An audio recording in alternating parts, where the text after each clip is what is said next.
Hello, السلام علیکم ورحمۃ اللہ وبرکاتہ۔ اب آپ کے سامنے تمرین الصرف کا سبق نمبر 2 حاضر ہے۔ Please like and subscribe, share my videos. چلیے شروع کرتے ہیں۔ بسم اللہ الرحمن الرحیم۔ سبق نمبر 2، فعل کا بیان۔ اس سبق میں ہم فعل کے تعلق سے باتیں کریں گے۔ فعل کہتے ہیں ورب کو، انگلش میں فعل کو ورب کہتے ہیں، اور عربک میں اس کی 3 قسمیں ہوتی ہیں۔ آپ دیکھ رہے ہیں ماضی، مضارع، امر۔ ماضی کہتے ہیں پاسٹ کو، مضارع کہتے ہیں پریزنٹ اور فیوچر۔ مضارع کے اندر دونوں معنی اس میں پائے جاتے ہیں۔ اور تیسری قسم ہے امر، یعنی جس میں کسی کام کرنے کا حکم دیا جائے۔ اب چلیے اس کی تعریف دیکھ لیتے ہیں صحیح سے، اس میں کیا چیزیں ہیں۔ فعل ماضی وہ فعل ہے جس سے کسی کام کا زمانہ گزشتہ میں ہونا سمجھا جائے، یعنی وہ ایسا فعل ہے جس سے یہ معلوم ہو کہ پاسٹ میں کوئی کام ہوا ہے، یعنی جو زمانہ ابھی سے پہلے گزرا ہے اس میں کوئی کام ہو گیا ہے۔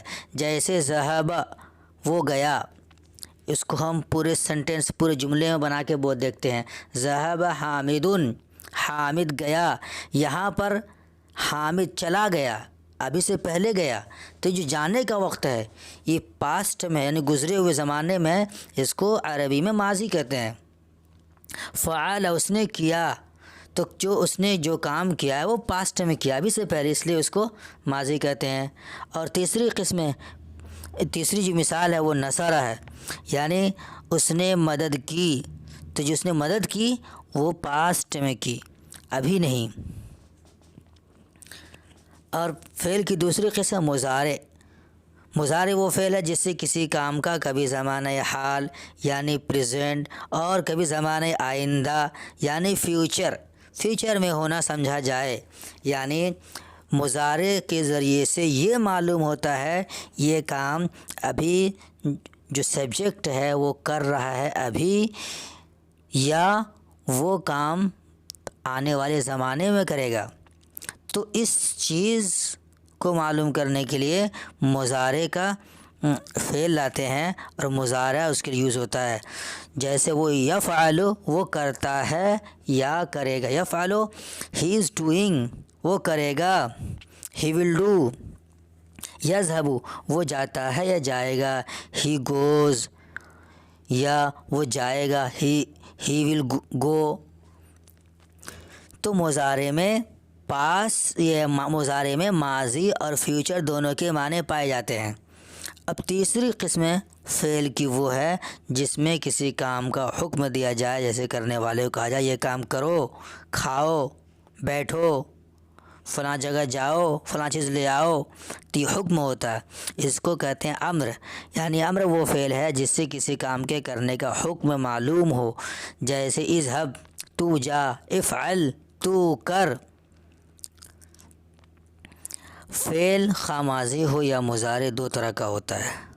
اب اس کی دوسری شکل اس میں بتا رہے ہیں کہ فعل خواہ ماضی ہو یا مضارع 2 طرح کا ہوتا ہے۔ ایک ہوتا ہے لازم، ایک ہوتا ہے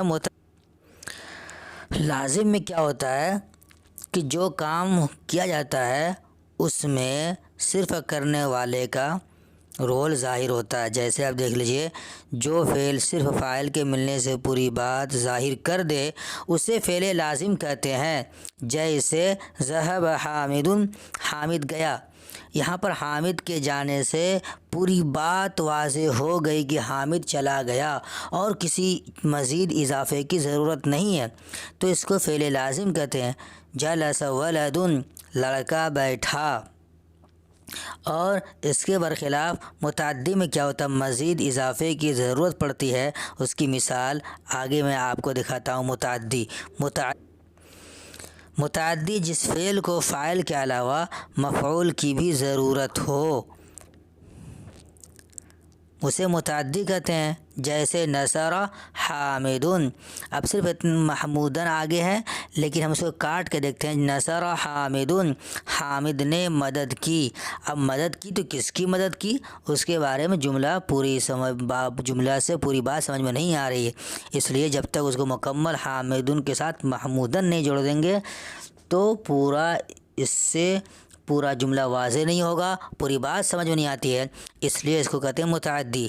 جیسے نصر حامد محمودا، یعنی حامد نے محمود کی مدد کی، یعنی ایسا فعل متعدی ایسا فعل ہوتا ہے جس میں ایک سبجیکٹ ہوتا ہے، سبجیکٹ کے ساتھ آبجیکٹ کی بھی ضرورت پڑتی ہے تو اس کو متعدی کہتے ہیں، لیکن لازم میں صرف سبجیکٹ کے ملنے سے پوری بات ظاہر ہو جاتی ہے، پوری بات سمجھ میں آ جاتی ہے۔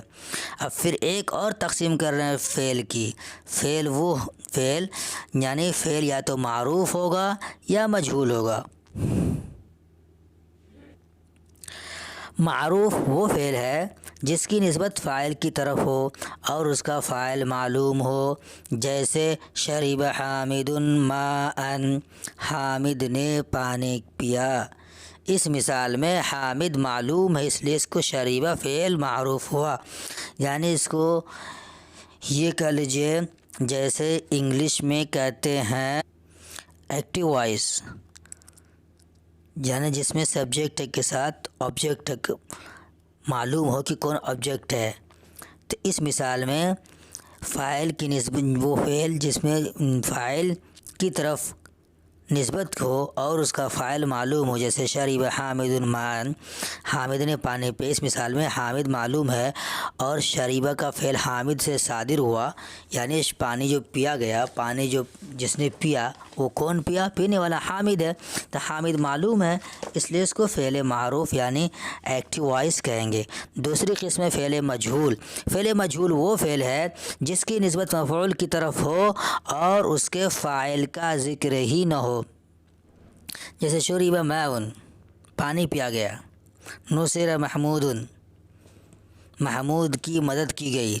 ان جملوں میں فاعل مذکور نہیں ہے، پانی کس نے پیا اور محمود کی مدد کس نے کی کوئی پتہ نہیں، اور یہاں نسبت فعل کی نسبت یعنی ورب کی نسبت جو ہے اس کو ڈائریکٹ سبجیکٹ کی طرف نہ جوڑ کے آبجیکٹ کی طرف جوڑ دیا، یعنی مفعول کی طرف جوڑ دیا گیا ہے، اس لیے اس کو شرب اور نصر یہ دونوں کو فعل مجہول کہیں گے، فعل مجہول کی قسمیں ہیں۔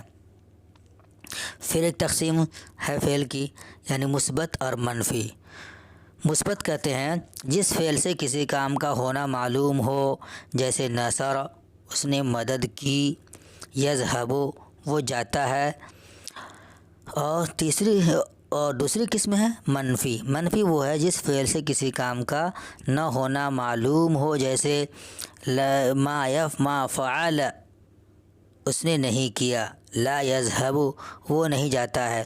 یہاں پر ما فعل اس نے نہیں کیا اور لا یذهب وہ نہیں جاتا ہے، یعنی پہلے والے میں تو کرنے کے بارے میں اس سے کام ہونے کے بارے میں معلوم ہو رہا تھا تو مثبت ہوا، جس میں نہ ہونے نہ کرنے کے بارے میں معلوم ہو وہ فعل منفی کہلائے گا۔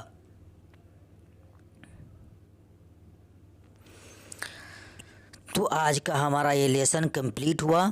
کل ہم مزید کچھ وہ نقطے بتائیں گے جس کا تعلق صرف سے ہے، جس کے بغیر کام نہیں چل سکتا، جیسے زبر زیر پیش وغیرہ، اس کو کیا کہتے ہیں اس کو بتائیں گے۔ اس کے بعد ڈائریکٹ پھر ہم فعل کی بحث میں چلے جائیں گے اور فعل کی بحث چلے گی انشاءاللہ۔ السلام